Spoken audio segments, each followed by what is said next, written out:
Last week, I praised Olympus Has Fallen for having an appropriate amount of violence and bloodshed for a movie with its subject matter, which earned the film an R rating, as it should, instead of trying to lure younger audiences by going for a PG-13. This week we have virtually the opposite scenario with G.I. Joe Retaliation, a film full of guns, explosions, violence, and death, yet is scrubbed clean of blood and other realities of real violence to supposedly make it appropriate for kids. 2009's equally bloodless G.I. Joe: The Rise of Cobra introduced us to the elite International Special Forces group, the G.I. Joes, and showed the creation of the international terrorist group known as Cobra, ending with Cobra's master of disguise, Zartan, taking the place of the American president, played by Jonathan Pryce. In Retaliation, after the imposter president attempts to wipe out all of the Joes so a revitalized Cobra can implement their plan to take over the world using space-based weapons, it's up to a new group of surviving Joes to figure out the plot and stop it.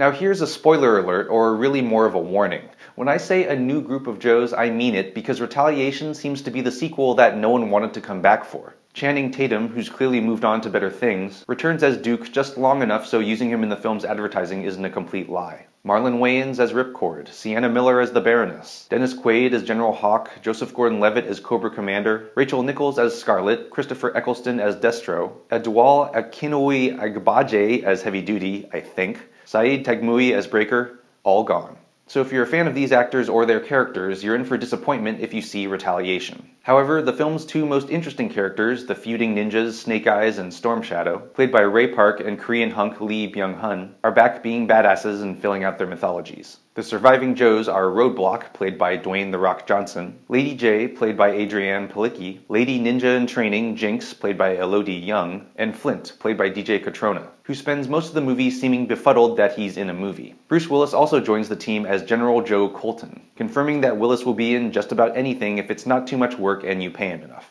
New bad guys include Ray Stevenson as Firefly, Luke Bracey as the masked Cobra Commander, and lots of nameless Cobra minions sent to bloodless deaths in droves. Of course, the G.I. Joe movies are meant to essentially be live-action cartoons, not a realistic take on how an elite fighting force using next-generation technology would fight an international terrorist organization. But why is it that the conservative, often puritanical MPAA thinks that kids should only see movies where mass violence starring live humans, not cartoons, is turned into a bloodless farce? If we're worried that kids see too much violence, isn't it better to make movie violence as awful, scary, and detestable as it is in real life, instead of trying to sanitize it by making every death bloodless or something that happens just off screen? This take on violence isn't the only thing that makes G.I. Joe Retaliation a crummy movie. Retaliation should be labeled made for children and non-English speakers, meaning that the action is big, but the story, acting, and characters are lame and simplistic since kids and foreign viewers reading subtitles and looking for Hollywood spectacle supposedly won't care. And the cast seems to be chosen more for international box office appeal than performing talent.